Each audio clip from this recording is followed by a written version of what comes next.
Did I ever tell you the time I met Mandy Patinkin on the streets of New York City? He was trying to find the 2 train, and I didn't know where it was. And then I was like, "Wait, you're Mandy Patinkin?" And then he's like, "Yeah. I gotta get out of here." Probably pissed off because you couldn't say his last name. I could. Patinkin. Remember when we first met John McClane? Argyle picked him up from the plane and took him down the Nakatomi Tower at the Christmas party.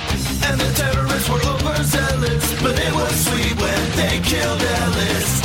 And with a little help from Alan, John McClane kicked ass. Welcome back to Shat The Movies, the podcast where we answer the question, were the movies we love and growing up really that good? Have you ever caught yourself thinking, why don't they make movies like they used to? Can you still remember spending your Friday night searching for the perfect movie rental at Blockbuster Video? Do you even remember what Blockbuster Video was? If you answered yes and this is the podcast for you, I'm one of your 3 co-hosts, Roger Roper. And alongside me are my 2 co-hosts, Big D, Dick Ebert. Good evening. And Gene, you killed my father, prepare to die, Lions. Be careful. People in masks cannot be trusted. And each week we take a look back in time and decide if our favorite films from our childhood still hold up. Each week the audience selects from 6 movie choices that we then break out a race car VHS tape rewinder and watch the movie that tallied the highest number of votes. At the end of each podcast, Big D, Gene, and I will provide you the number of wipes each movie would take to get off your respective butts. So thank you so much for listening. If you haven't already, hit that subscribe button and share with a friend. It's how we help the podcast grow. You can download Shat The Movies via iTunes, Google Play, iHeartRadio, Pandora, TuneIn, Spotify, or wherever fine podcasts are found. And you can also check out our sister podcast, Shat on TV, where we review television series such as Westworld, Taboo, American Gods, Game of Thrones, True Detective, and Taboo, that's right. That being said, Big D, Wow. What movie are we doing tonight?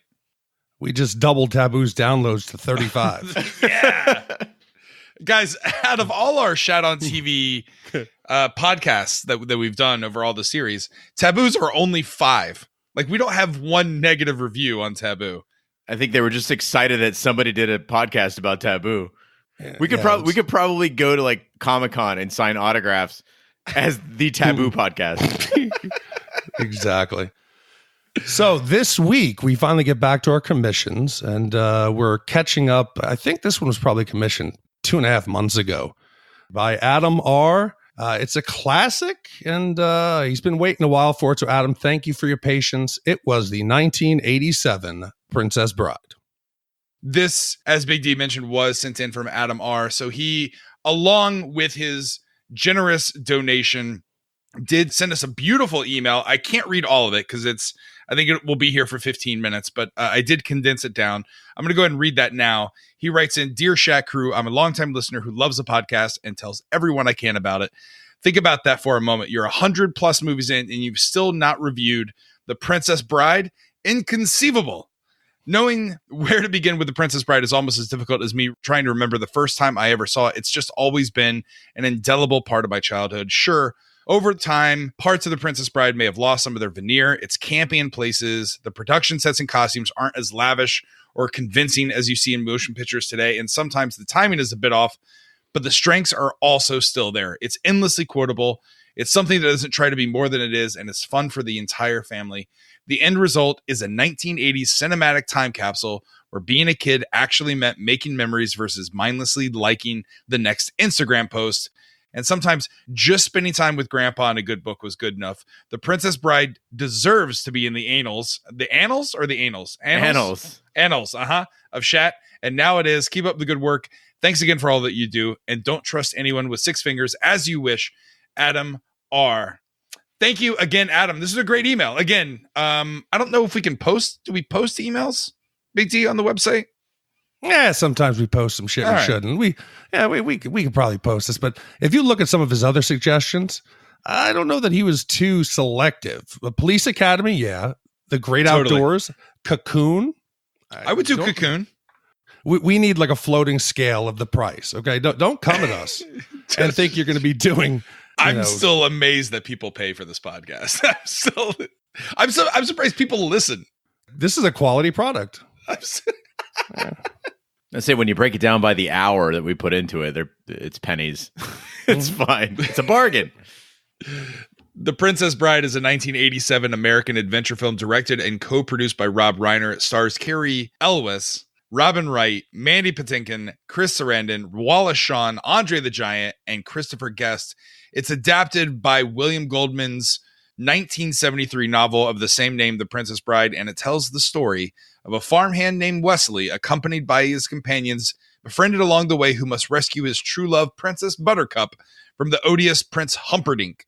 The film essentially preserves the novel's narrative style by presenting the story as a book being read by a grandfather, Peter Falk, to his sick grandson, played by Fred Savage. The film is number 50 on Bravo's 100 Funniest Movies and number 88 on the American Film Institute's 100 Years, 100 Passions list of the 100 greatest film love stories. We always ask the question before we dive into the review, where were you? What are your memories of this movie? We'll start with you, Big D. So sadly, this is probably the least excited I came into a movie. I don't know why. I have no idea when I saw The Princess Bride the first time, when I saw it the last time. I know it's a classic. It's pretty much universally loved. I remember the scenes. Everybody quotes the funny lines, but for some reason, I have actively avoided this movie. I don't know why, but it's been a long time. I tried to fight it, but yesterday I sat down and watched it, and it was exactly as I remembered. Gene, how about yourself? Yeah, so there was a year where my sister was cooler than I was. It was a brief, fleeting moment. It was her freshman year of college, and she got me into like all this cool shit before she became super lame. And so in that year, she got me into Tracy Chapman, Simon and Garfunkel, Tori Amos, and this movie, The Princess Bride. She's like, you got to watch this. And I saw it, and I was amazed. And I've been a massive fan ever since. We talk about the fact that I don't watch a lot of movies repeatedly. I'm usually a one and done kind of guy when it comes to movies. But there's a few of them, like Pulp Fiction and The Princess Bride, that I've seen over and over and over again. And I can pretty much quote from start to finish. Yeah, the amazing thing is that you thought all these things were cool. Yeah. I mean, they're cooler than what she's doing now, which is like living in the suburbs and driving a Toyota Venza. So, I mean, relatively speaking, pretty cool. Mm-hmm. Really alternative.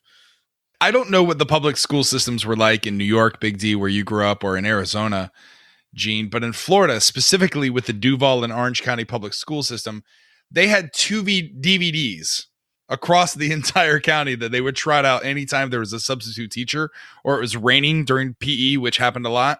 The one of the DVDs was A Christmas Story, which they would trot out right around October. And then The Princess Bride was the rest of the year. So this movie is permanently imprinted on my brain. And much like riding a bike, as soon as I started watching it, every line, every scene, every moment came flooding back like muscle memory. It was enjoyable to revisit this scene, but this is going to be a difficult podcast to review because of the imprint. For anybody who hasn't watched a movie alongside Roger Roper that he's seen before, he will start laughing 5 minutes before the joke happens. So I can only imagine what this experience must have been like for anybody viewing it with him, which is probably just his dogs, but that must be a magical place to be. Also, Raj, I love that what I know now about Florida schools is that they have two DVDs that represent the spectrum of things I like and hate. Like The Princess Bride, one of my favorite movies, A Christmas Story, which I despise. And also that they were teaching you guys somehow in the 90s to still duck and cover. So that's good. That's right. But how do they not even try to mix in something that had, at least you could pretend it was educational? How do you explain A Christmas Story or Princess Bride being on the curriculum? Well, I'm pretty sure we had to read A Princess Bride as part of the the standard book list. Like, I'm pretty sure we were still reading that like in high school, like the 1973 novel. I think that was pretty. I think that was okay. That was still our it was The Grapes of Wrath or The Princess Bride. Like that, you only had to do one of the two. In Arizona, it was pretty much just wildlife documentaries on Laserdisc. That's what we watched a lot of. No, I'm convinced the way this happened is one of the substitute teachers one day reached under the back seat of her car, pulled out some old DVDs that were just sitting there, left it in the player, and then 5 years later, people just thought it was part of the schools every day. To be fair, I am exaggerating a little bit. We didn't have DVDs. We had VHS and we had Laserdisc. Because I think somewhere some Laserdisc salesman convinced the Florida school system to heavily invest in Laserdisc as the future of information and how it would be passed down. Yeah, and there's no fucking way you're reaching under a seat and pulling out a laser disc. You need a truck at best. Well, with that being said, Big D, play the trailer. Grandfather's here. Can't you tell me I'm sick? He'll pinch my cheek. I hate that. Maybe he won't. Hey, how is this sickie? Huh? I brought you a special present. What is it? It was the book my father used to read to me when I was sick, and I used to read it to your father. And today, I'm going to read it to you. It was a time when life didn't seem so complicated. Marriage is what brings us together today. What? What? I'm killing myself once we reach the honeymoon suite. Wouldn't that be nice? A courtly age of gentle conversation. I will always come for you. But how can you be sure? This is true love. Oh, no. Is this a kissing book? No. Actually, there was a lot of treachery, peril, and revenge. Prepare to die. Never go in against the Sicilian when death is on the line.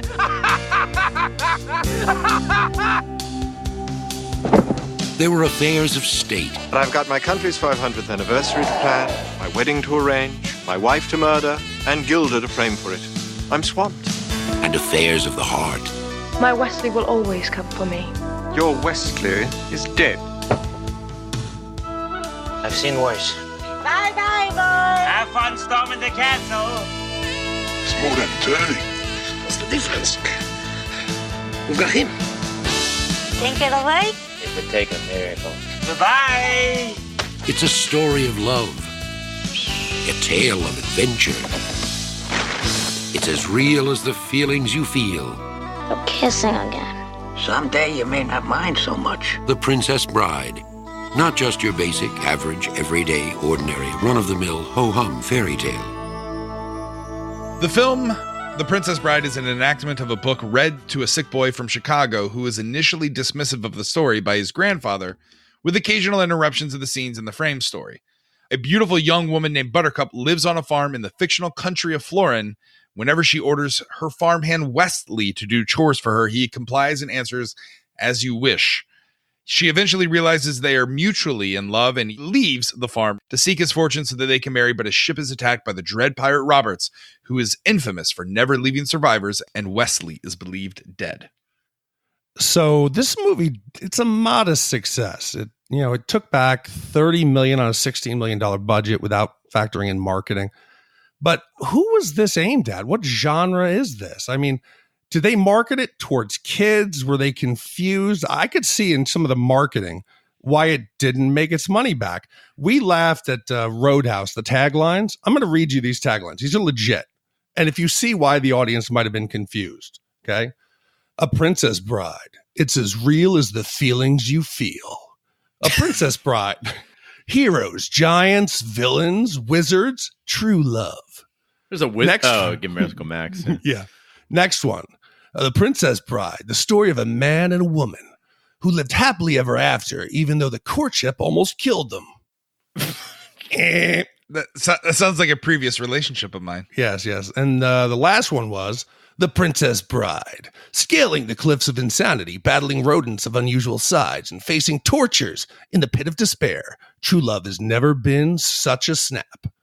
Who the fuck is going to take their kids to see this? What's funny about that is you have like a bevy of quotes you could pull from the movie that would make great taglines, and they went with this shit. When they interviewed Carrie Elwes in 2001 as the DVD was being released, he said initially the studio didn't know how to market The Princess Bride. Was it an adventure, a fantasy, a comedy, a romance, a kids movie? And in the end, they sold it as a kids movie, and then it had to largely rely on word of mouth because were like, this isn't very good for a kids movie. Now people say they have their VHS copy that's been passed down from one generation to the next. And this is a phenomenon I've witnessed where people somehow, if they have any VHS tapes, The Princess Bride is among them. It's fascinating.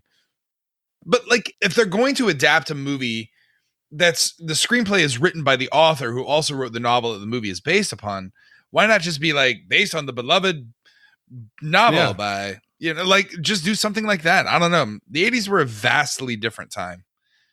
But this movie wasn't alone in the 80s as far as its type, because a few years before we had The Neverending Story, which is strikingly similar to this. I mean, not exactly the same tone, but it's a book. He's reading it, then he goes into the book, and those two were two of my favorite childhood films.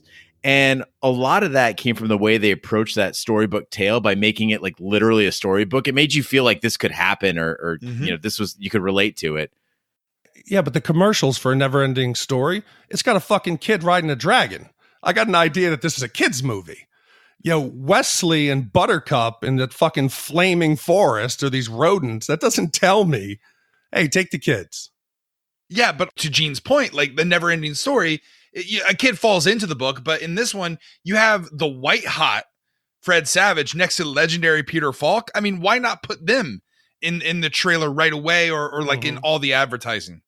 And I think that was a smart move to make it relatable to children. And these two guys aren't just like an intro. These cutscenes they make it worthwhile, right? So like it's always funny to cut back to these two guys. And my favorite Game of Thrones meme, and there are a lot of amazing ones after season 8. I don't know if you guys have seen it, but it's Fred Savage is like representing the audience, and then Grandpa Peter Falk has George R.R. Martin's head on him. And, it's a part in the movie where Fred Savage is like, no, that's stupid. The story doesn't go that way. And George R.R. Martin's like, do you want me to go on with this? It's fucking brilliant. And it's like a perfect summary of season 8. By the way, if you didn't know, we do the Game of Thrones podcast. Go ahead and subscribe to it if you haven't seen season 8 for some reason. But you guys remember Fred Savage Mania, right? Like, were you guys big Wonder Years fans? Did you watch that? Yeah. And I'm not even ashamed of it. Like, it's good shit. Like, The Wonder Years is good. And Fred Savage he's a good actor. But yeah, no, that was like the one show that growing up with my stepfather and my mom, we would watch. They loved it because it was their childhood, right? That they were reminiscing upon. And so they wanted to like give that same experience to me. I don't know. It was really strange. But I remember as an only child, you didn't have brothers or sisters to like show you what was cool. So I had to like imagine that Fred Savage was my best friend. And I was really disappointed. I don't know if you guys felt the same way when you didn't receive a Nintendo Power Glove after you saw your best friend Fred Savage wear it in the 1989 movie The Wizard. No, I don't think there was ever a time that I thought that was a good attachment. Never. Not once. Yeah, I made the mistake of asking my mom for a Power Glove, but not mentioning that I needed a Nintendo. So I had the glove, but no Nintendo to play. So I just wore it around. I wore it to school and like in the playground and stuff. Yeah. Whatever. Poor kids. But you didn't need a Power Glove to be playing, what was that, a ColecoVision that he's playing, that baseball video game? Like, how much happier are you that we live in a generation now where we don't have to play those crappy games anymore? It almost looked like, remember RBI Baseball on the Nintendo Entertainment System? Like, Yes. like you would move the outfielders and all three would move in the same direction. Like, and that was groundbreaking. See, I totally disagree with you. You two are both gamers. So you've got your fucking headset, you've got your 18 button controllers, you're online, you're fucking streaming. Let's get a group together. Okay, I know I'm the old guy in the group and I played Call of Duty for a while, but I don't want to say I feel overwhelmed, but I think there's something lost when I have to worry about controlling the third base coach to send signals to the base runner to increase his lead, to then signal the coach. It's too much. I want 2 buttons. I want the way it used to be. Well, I mean, that's why I play Killer Queen. It's one button and one controller that only goes in 2 directions. It's a lot simpler. The thing about RBI Baseball, though, that drives me nuts is, you know that song? It goes... So I was like not the cool kid among my clique, and so they didn't actually let me play. They would play and I would have to watch the game, and they made a song, and it went... Because I was a know-it-all, so they would say, I am G Lions, I am G Lions, I am G Lions, I know. And then they go, I know for the rest of the song. So I fucking hate this game. Wow. So I want to put this in perspective. A lot of our listeners are younger. I used to play a game that was a vibrating metal football field that you would put little figures on, and as it vibrated, the players would move. So when I got a video game like RBI Baseball from Atari, and this was the first time that it was actual Major League Baseball rosters. Before this, it was just like Jones playing center field, Smith at first base. And it was like fat guy, skinny guy, medium guy. when I saw, holy shit, those are great. These are the real players. The stadiums didn't even look unique. They were all cookie cutter. But as a kid, you thought it's not going to get any better than this. This is the pinnacle of success. Like there'll never be anything better than RBI baseball. But like Fred Savage's the kid is seemingly homesick, probably from school or something like this. Were you ever allowed to play video games if you were homesick? I wish I had a video game yesterday. My daughter had some kind of flu. She gave it to me and my wife. Woo. I sent Gene and Roger a gift. It was like a large 3-liter bottle of Diet Coke. You drop a little Mentos in. Oh, it was a travesty. Yeah. I did a full load of just sheets and underwear. It was bad. Jeez. You were doing all kinds of loads yesterday. Yeah, no, I was never allowed to play video games if I was homesick. Like you were allowed to do one thing. It was sleep, drink, three things. You were allowed to drink ginger ale. You were allowed to sleep, and you were allowed to like read a book. So my parents were like restricted me from doing that. Speaking of restriction though, is Wesley is her slave? Like where are Buttercup's parents? And is Wesley their only slave? Is she spoiled or is she a commoner? I don't really understand their economic situation in Florin. Yeah, I think that he's just a farm boy, so he's not a slave. Like he gets paid, but she also really enjoys making him do menial tasks to exercise power over him in some way. But where are her parents? They're probably in town. Maybe her dad's a banker and her mom's dead. I'm gonna go. No, with they own a farm. They own a farm, and like they're just gonna allow their only daughter Buttercup to marry the farm boy.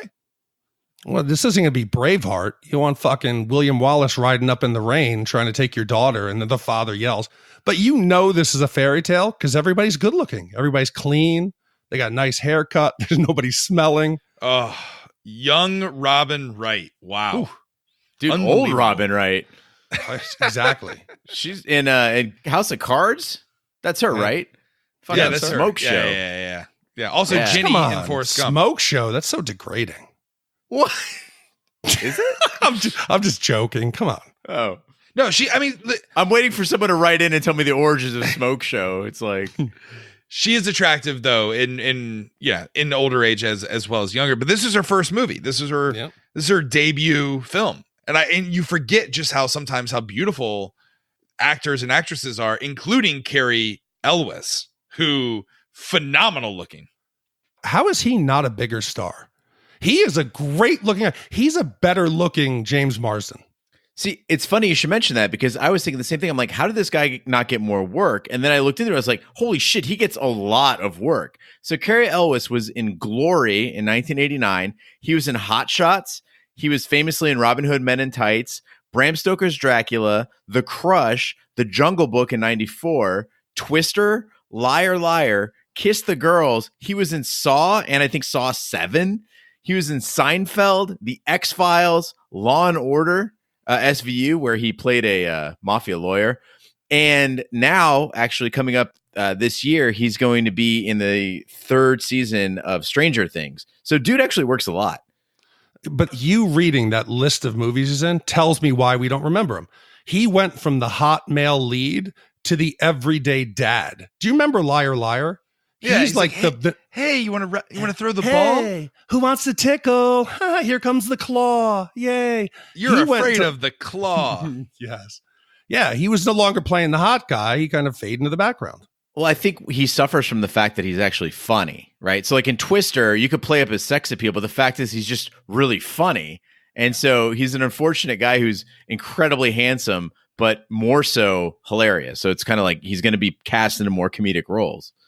I always felt like I would suffer from the Carrie Elwes stepdad character if I ever became like a stepdad, if I ever started dating a woman that had children, which at my age now, like that's like half the dating population is someone with a kid. Like I would be the guy who'd be like, hey Johnny, you want to throw the ball? And be like, shut up, get out of here. Stop hanging out with my mom. And be like, you're afraid of the claw. And they're like, I'm 12, leave. I do a podcast with my friends about movies. You guys like podcasts, right? It's like, shut up, leave. Elwes, I agree. Elwes crushed it in Saw and Saw 7. Like you weren't expecting him. If you go back and watch the original Saw, which is still the best, It's an amazing portrayal, and then also he crushes it in Men in Tights, which is a horrible movie, but he's great, and also a young Dave Chappelle in Men in Tights. Raj, I just realized what you got to do to hook up with these moms. You got to get on TikTok. We got to do Shat on TikTok. What is TikTok? TikTok is it's a mobile social media platform where you take songs and then you lip sync over them in short video clips, and then you put them on the app, and then people go look at them. It's like a successor to Vine, sort of. Why? I fucking hate it, but it's like it's the way to make it big right now and make 12-year-olds like you. Well, 5 years later, Buttercup reluctantly agrees to marry Prince Humperdinck, heir to the throne of Florin, but before the wedding, she is kidnapped by 3 outlaws, a short Sicilian boss named Vizzini, a gigantic wrestler from Greenland named Fezzik, and a Spanish fencing master named Inigo Montoya, who seeks revenge against a 6-fingered man who killed his father. The outlaws are pursued separately by a masked man in black and Prince Humperdinck with a complement of soldiers. The man in the black catches up to the outlaws at the top of the Cliffs of Insanity. He defeats Inigo in a duel and knocks him unconscious. He chokes Fezzik until he passes out and kills Vizzini by tricking him into drinking poison. It's funny because with all of this death and violence, I realized the thing that makes The Princess Bride funniest is that everybody is exceedingly polite. Like, it does an amazing job of repeating lots of motifs that are familiar and beloved without making them predictable and cheesy. But the politeness, I think, is the most present motif. And I think the best example is that scene early on in the movie where the Dread Pirate Roberts is trying to go up the Cliffs of Insanity, and Inigo Montoya is like waiting for him to kill him, and eventually has to like lower a rope, and they discuss how they will establish trust between the two of them, and then he gives him time to like recover. They have a nice back and forth, but everybody from Inigo to Count Rugen, I mean, these killers are all incredibly polite, and also Fezzik is like beyond polite as Andre the Giant. So it's just it makes this movie. The one thing that I never caught as a child, but now I do, I think probably because we watched and endured 8 seasons of Game of Thrones, is the whole purpose of Buttercup's kidnapping. He's stealing or kidnapping Buttercup and then framing their rival country that's the next, I guess, like just over the lake or the ocean or wherever they're traveling, to enact some sort of like war between the two. But then it's never addressed ever again. Never addressed ever again. The king, the prince who's going to become king, Humperdinck, he orchestrated the whole thing. He talks about it later in the movie. Oh, he talks about it later in the movie? He says he's standing outside the pit of despair with Count Rugen, and he says, "Oh, I've got so many things to do. I got a war to start between countries. I got another country to frame. I got a wedding to plan. I love to watch you work, but I just don't have the time." No, but I'm saying like there's actually not a war. Like there's like it's never, you don't see other people show up. I remember that scene now that you say it. But they didn't have the budget for a war. No, again, it's a kids movie, right? So we want to have some political intrigue, some torture. Yeah, I can see why this had some trouble at the box office. Right, but like Game of Thrones, you absolutely needed to watch this with closed captioning on. Yeah, Andre the Giant has some hilarious lines in this movie, and of course, he's unbelievably charming on screen. This guy is a rare talent, and it's sad that he's gone. But I can't imagine in 1987 in a theater with the kind of audio that they had, watching this movie for the first time without subtitles and understanding what the hell he's saying. And now we have the benefit of watching it on DVD or streaming with the subtitles, and you see how cleverly this character was written. Just he's given a lot of great lines that are very hard to understand. Yeah, I never knew that there was actually like a whole like rhyming thing. Like that's what he was saying on the boat. I'm like, what? They're going back and forth through rhyming. I've seen this movie probably 100 times. Had no idea that, because as a kid you're just like, oh, that's Andre the Giant. I like him when he wrestles Hulk Hogan and he gets body slammed in WrestleMania 3. But from all the accounts of people who worked with him, whether it was wrestling or the movies, he seemed like such a good guy. He was so full of life. He was a lot of fun. But, when you get that big, over 7 foot and close to 500 pounds, it just wears on you. And he had huge health issues. But they talk about when they were doing the casting, and they talked at some point about Schwarzenegger. And Gene, you think you had trouble understanding him now? When Reiner and Goldman met Andre in Paris. He was wrestling, and they said, let's go up to the hotel room. Let's do an audition. And he read through 3-page scene. No one in the room could understand what the fuck he said. So when he left, Reiner said, I don't know what to do. He's physically perfect. He's awesome, but we can't understand him. Andre was so humble that Reiner recorded phonetically what he wanted the lines to sound like.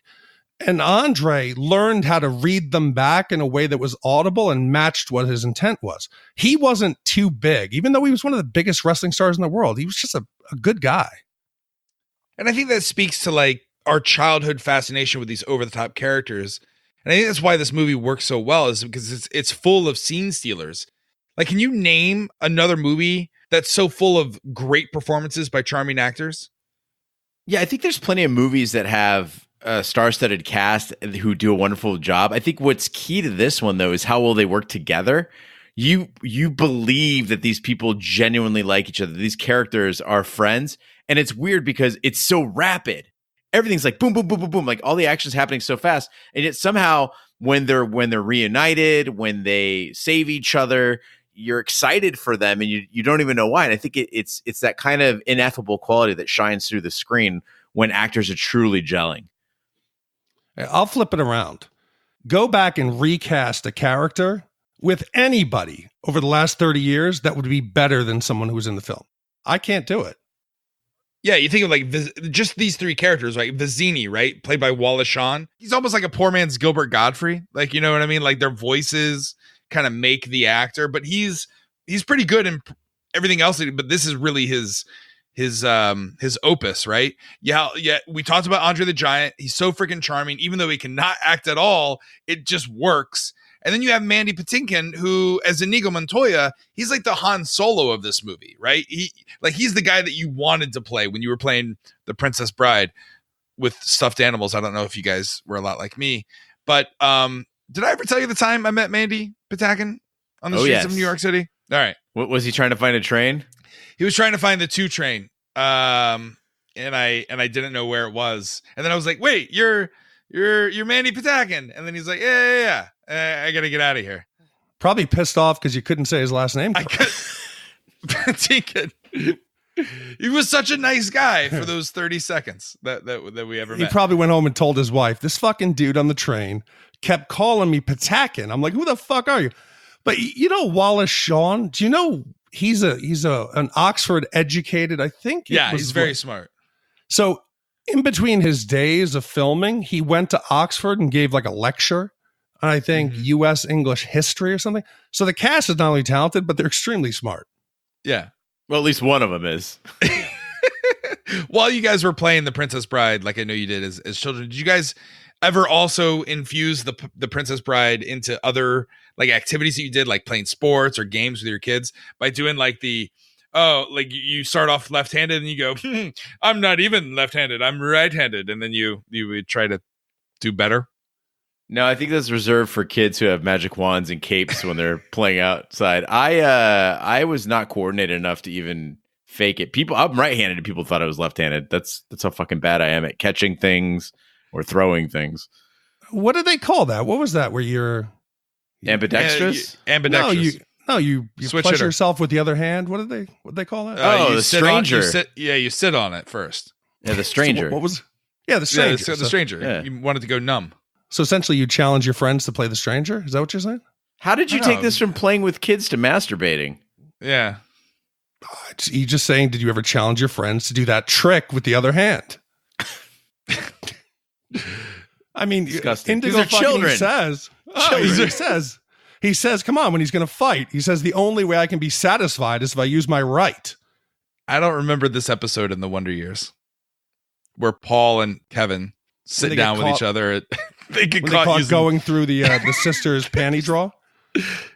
So for you guys, as far as masturbation goes, has it become more ritualistic or less as you've gotten older?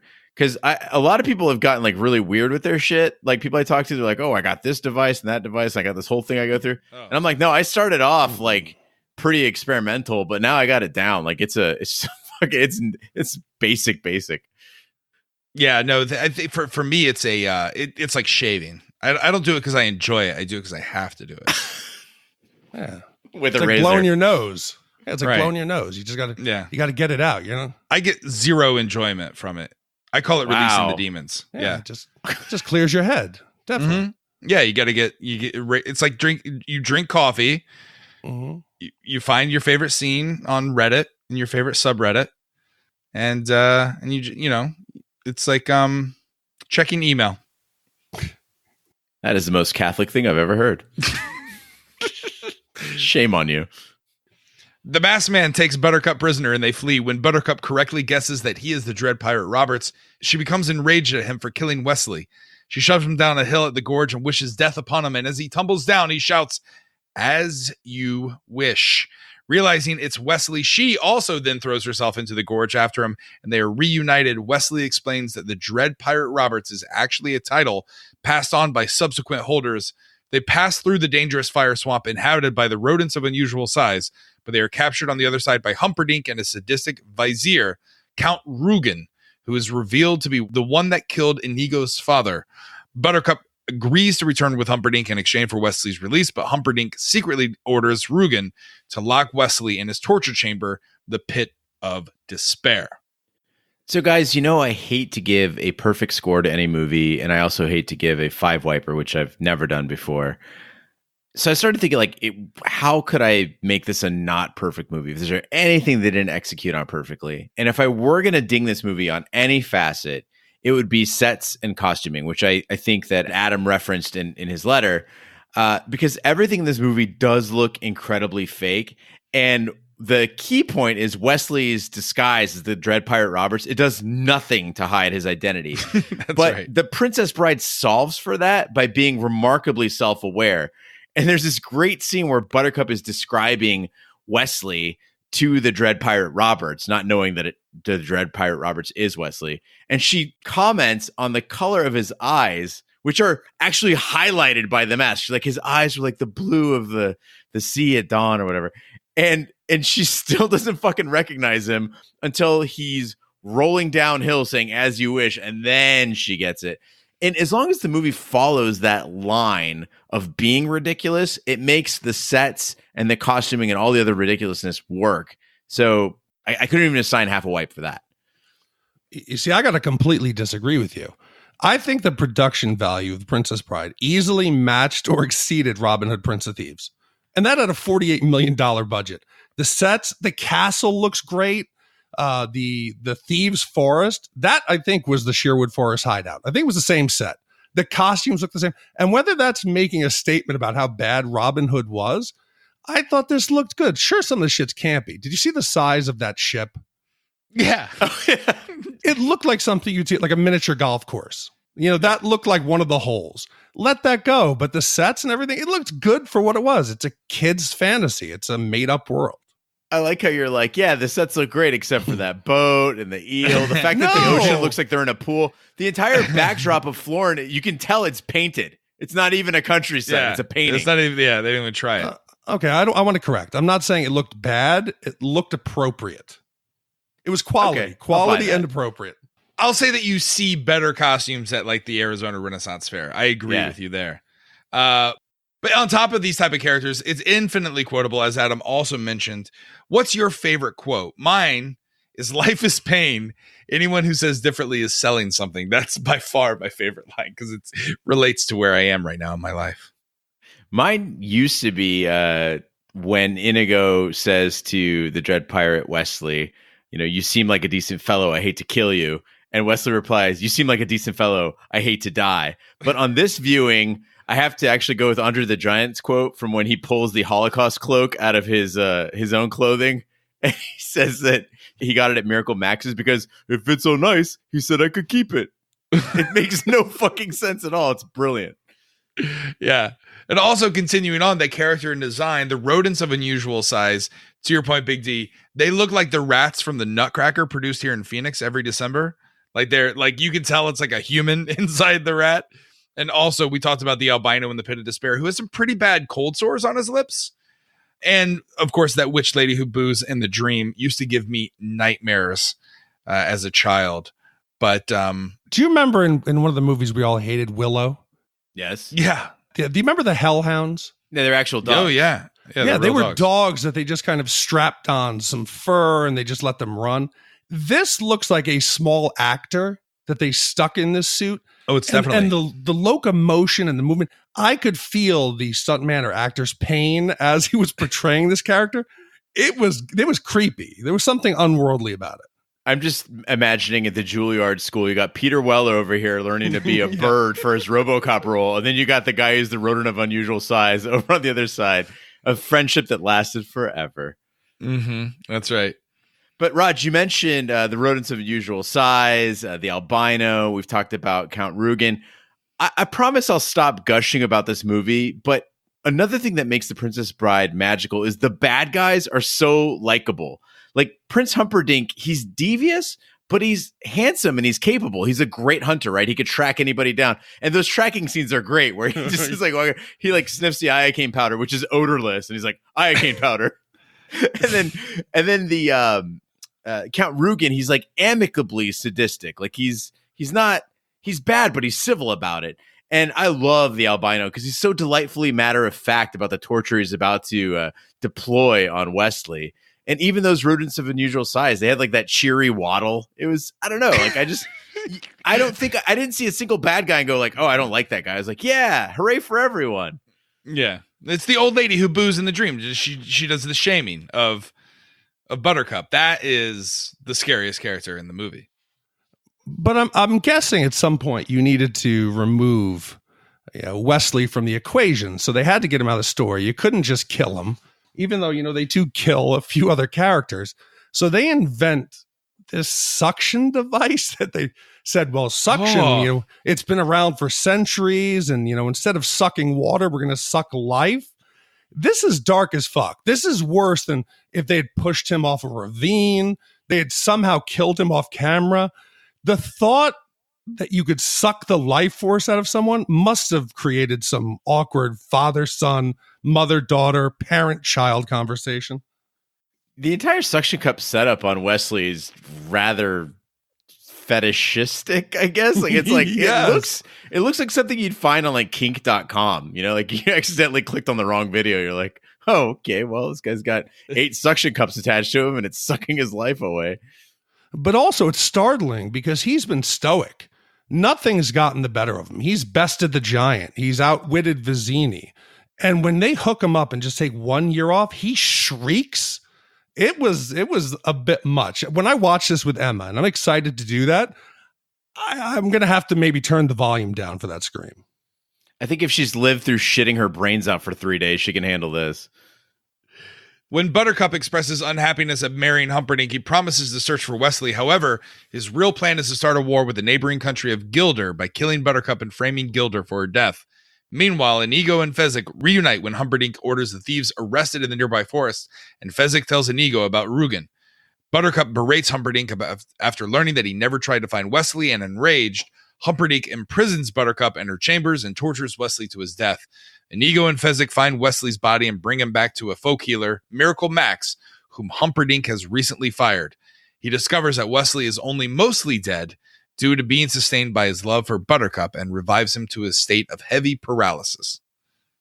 Big D, you mentioned that like not a lot of people died in this movie, except for, well, Wesley dies. I mean, he's brought back, but I didn't realize until this viewing, which is probably like my 30th viewing or something like that Wesley actually kills Vizzini.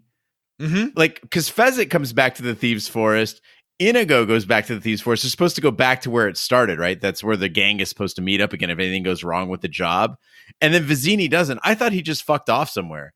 And then I realized this time, I'm like, oh, fuck. Like, Wesley killed him with that iocane powder. It was for real. He didn't just put him to sleep.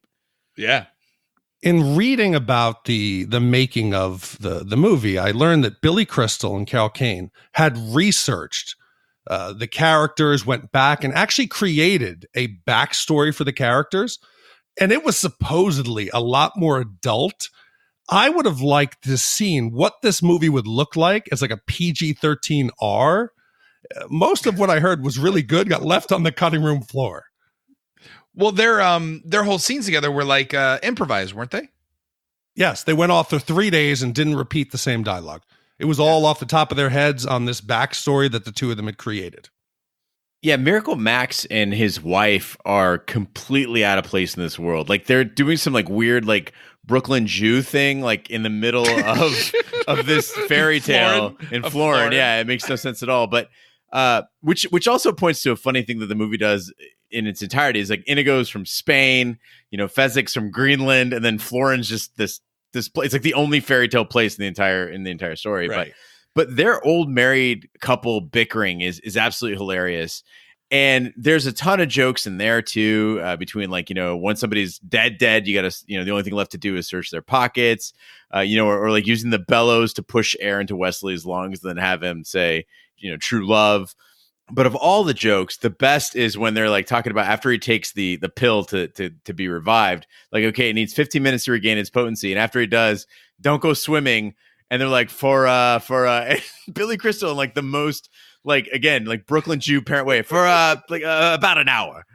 Fucking perfect. He's brilliant in this. And it makes me sad because Billy Crystal was one of the fucking funniest guys ever. And you don't see him doing work much anymore. Somebody had to show Adam Sandler how to steer their career. They're both on the exact same path. Cash that check.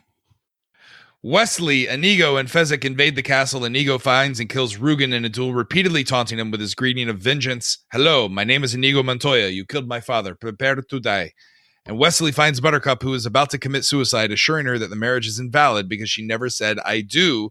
Still partly paralyzed, he bluffs his way out of a duel with Humperdinck, and they flee the castle. Wesley rides away with Buttercup, Inigo, and Fezzik before sharing a passionate kiss with Buttercup. End movie. So we've talked a lot about the clever writing in The Princess Bride, and I don't want to overlook the fact that this movie also has some amazing physical comedy. We've mentioned Andre the Giant as far as delivering lines, but anything that he does physically, it's just mind-boggling to see him on screen. Like when he's holding up Cary Elwes and maneuvering his head, and his palm is bigger than the guy's entire head. It's adorable. Mandy Patinkin, as you mentioned, Raj, like that Han Solo type, like looseness and swagger, just brilliant. But my all-time favorite physical prank, maybe in film actually, is when Count Rugen squares off with Inigo Montoya in the hallway of the castle, and all of his henchmen spring forward, and Inigo has no problem slaying all of them, like with flourish, even like with a backward stab, and it leaves just Rugen, and then he slides in that fencing stance. He gets that stern look on his face, and then he just turns and he runs, and you can hear like every footfall on the stones as he's running away silently down the hallway. It's fucking like if they made a clip of the funniest physical scenes in movies, that's gotta be on that list. You're expecting there's going to be this giant duel between the two of them. He's going to be a formidable opponent.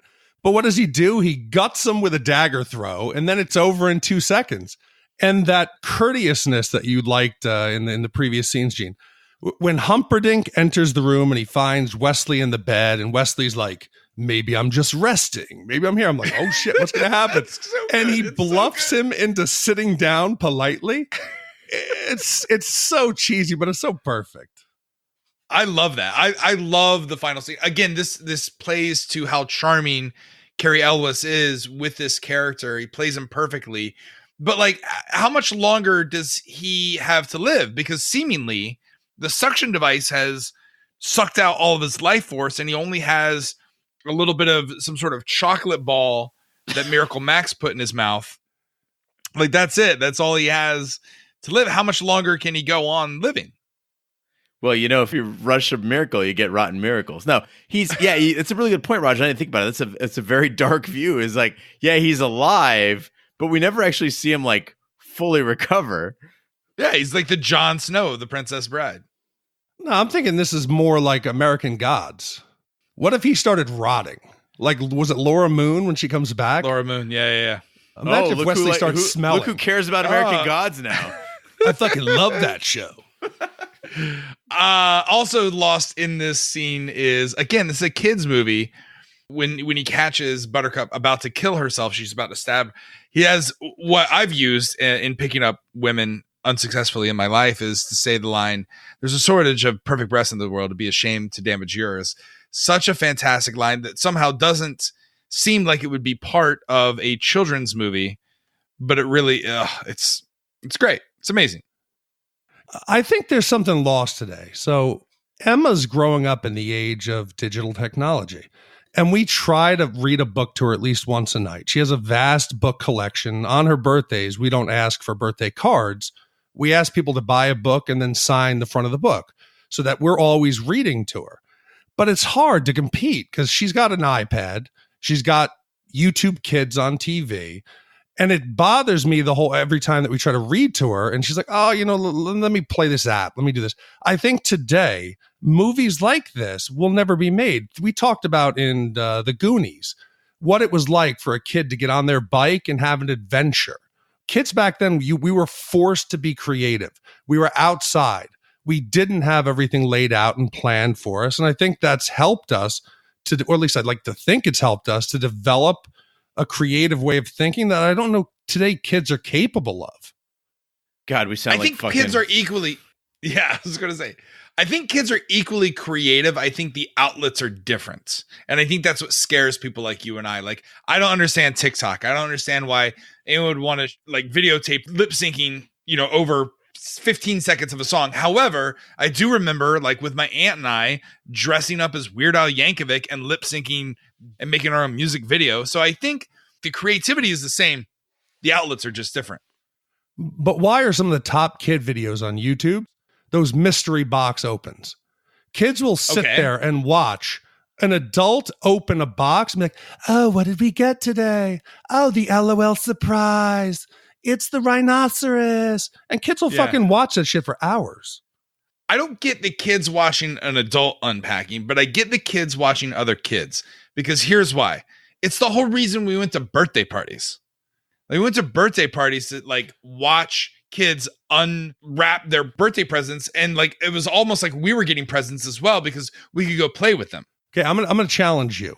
Would an 8-year-old Roger Roper watch some random kid in Toledo, Ohio's birthday VHS tape to see what he got for his birthday? Yeah. I think specifically 8-year-old Roger Roper would watch that. No other kid would watch that, but he would. I think it was a weird year. What blows my mind is, God, we just sound like fucking old farts right now. But what blows my mind is the fact that people are now willing to accept piss poor media. That's what blows my mind. Is we've spent years crafting amazing stories, incredible special effects. There's the best books in decades are being written right now. TV is in a golden age. Film has never been better. And people are just watching hours and hours and hours of Instagram feeds and TikTok. And I'm like, man, it's fucking bullshit. I don't understand why anybody reading our tweets, listening to podcasts. Well, now's the time of the podcast where we break out our Shat meters and give you our wipe score. If you've never listened to the podcast before, a 0 wipes is a perfect movie. A 5 wipes is a terrible movie. So 0 is good. 5 wipes is bad. We'll start with you, Gene. How many wipes do you give The Princess Bride? Gentlemen, time after time, we've talked about movies being otherwise good, having good components, but failing at mixing genres or trying to do too much when they couldn't figure out what exactly they were, or trying to be everything to everyone. The Princess Bride is an outlier in that regard. It's somehow a comedy and a romance and an action movie and a fairy tale all wrapped up in one. Adam called it a time capsule. I would say that it's actually timeless. It doesn't matter what era you're watching it in. This movie still feels relevant. And it melts me every time I see it. I think the cast is beyond perfect. Each scene is memorable in its own right.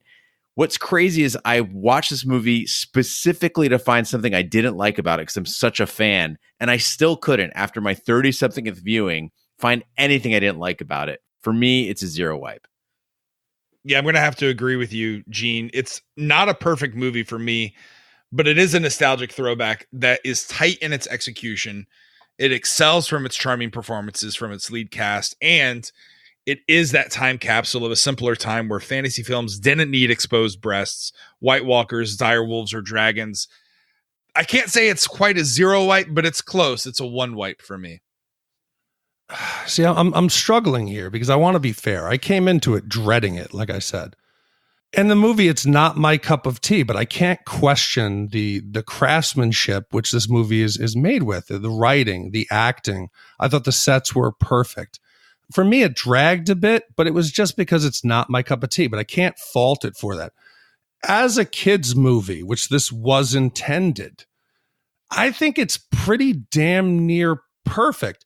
As an adult, you could sit and watch this with your kids. Mm-hmm. Yes, they'd have some questions about life force being sucked out and breasts and murder.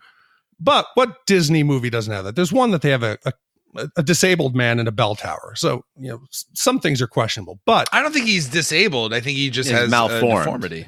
Yeah, he's malformed. In fact, he has quite dexterity. I disagree. He has trouble, completing normal daily tasks. So he's relegated to live in the bell tower and ring the bell. But that's a story for another day. No, I think that was the hatred of the Catholic Church, but just didn't want him around. They didn't like his. We're talking about the Hunchback of Notre Dame, or are we talking about Frozen? I can't remember. No, but I think at least the Hunchback has some wonderful, some numbers. He's singing about how wonderful his life is. But in this movie, the adults could enjoy it as much. The kids, with those few questions, they would enjoy it. It's simple. It's an opening and closing of a story. And I think for that, it's pretty damn near perfect. I think I'm going to split the middle there. I think it's a half wipe, even though it's not exactly a movie that I'd want to watch again. Oh, jeez. But I can't deny it. It's a good film for what it is. And the only problem is they didn't know how to market it.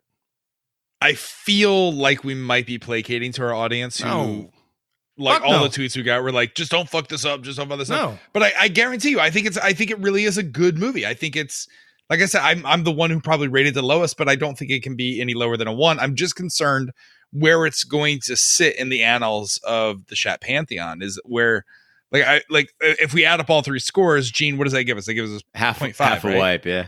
Yeah. Half a wipe. So my concern is, it has to be in the top 10. And what is it going to be next to? See, but listen, I went the other way. I almost was going to intentionally shit on it because I've hated it for so long. Mm-hmm. Just because I don't love a movie doesn't mean it's not good. They're not mutually exclusive. So as a half wipe, that ties it in the 10 spot with Edward Scissorhands and Aliens. It is worse than Predator.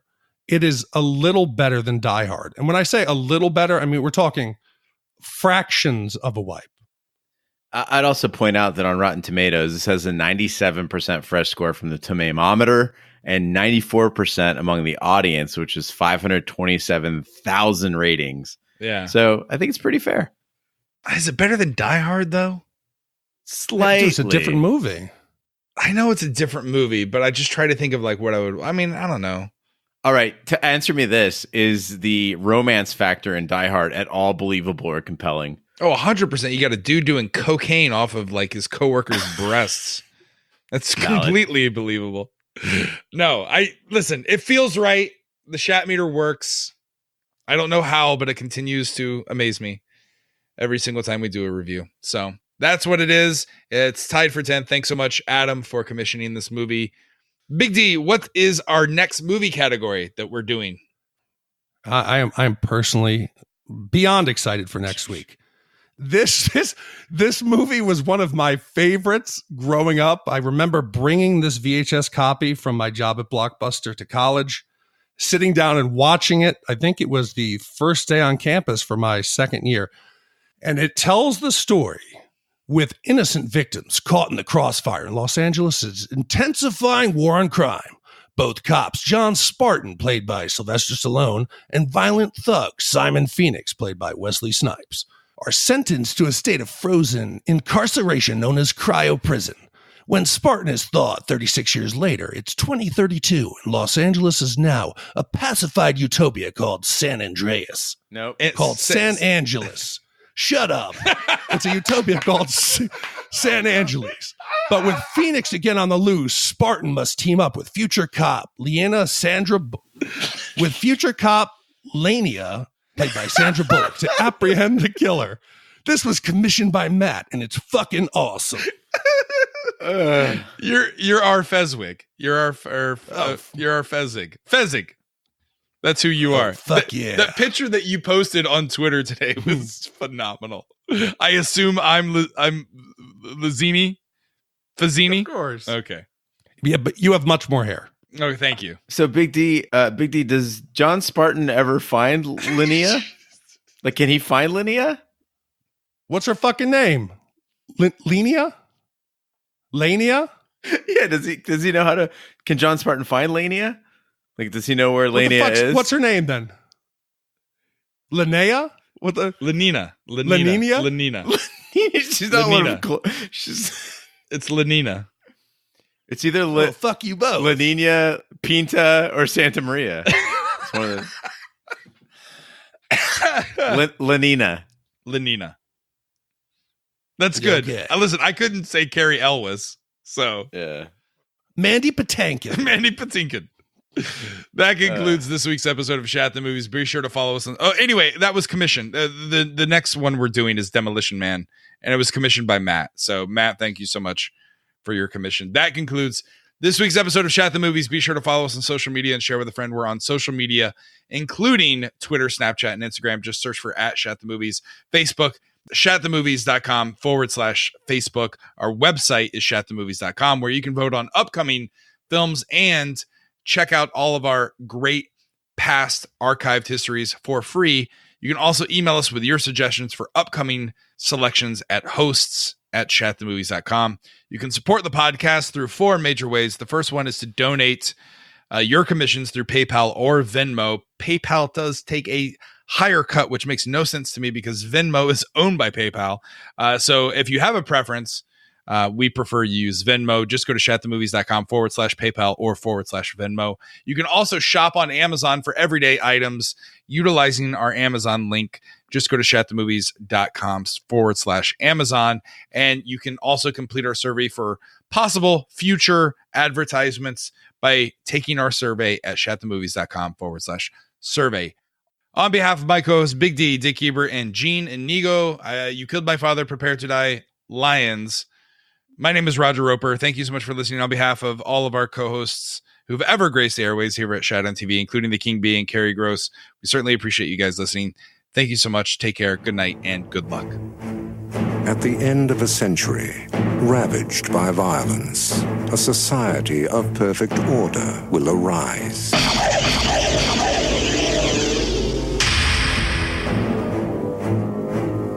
Criminals will be frozen and reprogrammed in cryogenic prisons. The prisoners are ice cubes. Their criminal instincts are being reprogrammed as they sleep.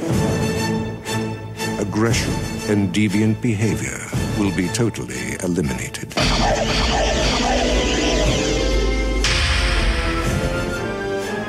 He's a criminal the likes of which you have never seen.